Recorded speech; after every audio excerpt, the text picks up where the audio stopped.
since 3 days going down, and we registered more than 600 new fatalities and more than 4,000 of people positive from COVID-19. Despite the lockdown measures have been reflected in these figures, as we were saying, they were going down.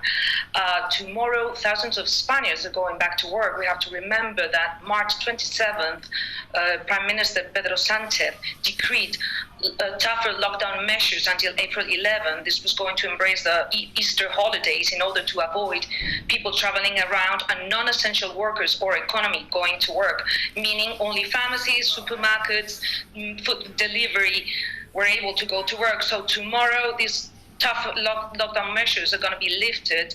Many criticism and many people that are not expecting, they say that's very soon to lift all these measures. So thousands of Spaniards are going back to work tomorrow. We've got the government guidelines to the companies saying that they have to provide PPEs, protective equipment. They have to keep, the workers have to keep at least 2 meters social distancing among them. And also they will be distributing face masks in the subway and public transport. They are asking everyone to go to work in their own vehicle or bicycles, and the ones that are not able to, they will be delivering face masks. So tomorrow we will see another scenario. We have to remember that we registered unemployment figures and 900,000 jobs were lost in 2 weeks, reaching the worst economic scenario in Spain since the Spanish Civil War. So this measure, some sectors and some experts are saying that are necessary in order to recover our economy, and others are very, very critical, like the president of Catalonia saying that this is very early, too soon for Spain, and if anything goes wrong, he will be blaming central government. Marta, thanks very much. The New York State Governor, Andrew Cuomo, is giving his daily briefing. Let's take you live now to New York. Last night, we lost hundreds of New Yorkers to this terrible disease.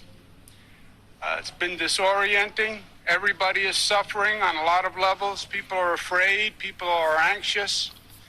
They're under stress everywhere they turn. Normally, you go home for solace, you go home for peace, but it's even difficult at home in this period with so many questions. So a lot of pain, a lot of suffering. But also, when things are at their worst, sometimes people are at their best. And sometimes just when you need it, people can really show you how great they can be.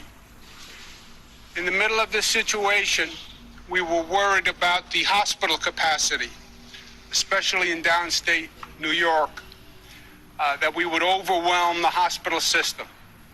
And a key piece of equipment that we needed were ventilators.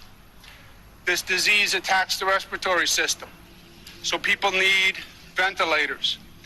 And they needed many more ventilators than we actually had. So we talked about sharing of ventilators among different hospitals, different parts of the state, because the virus doesn't attack the entire state. It attacks with more intensity in certain places. And out of the blue, one day I got a call that said, there's a nursing home in upstate New York that wants to lend 35 ventilators to downstate New York. It was unsolicited. Nobody called and asked. In some ways, it was the last place that you would think would come forward because it was a nursing home, nursing and rehabilitation center. And we're most worried about nursing homes, because the vulnerable population, they are in nursing homes. And that a nursing home would come forward, unsolicited, gratuitously, and say, we want to lend 35 ventilators in case our neighbors downstate need them. What an incredibly beautiful, generous gesture. And I want to say thank you on behalf of all of the people of the state. The family of New York we talk about, that we're a family, upstate, downstate. We're all one family.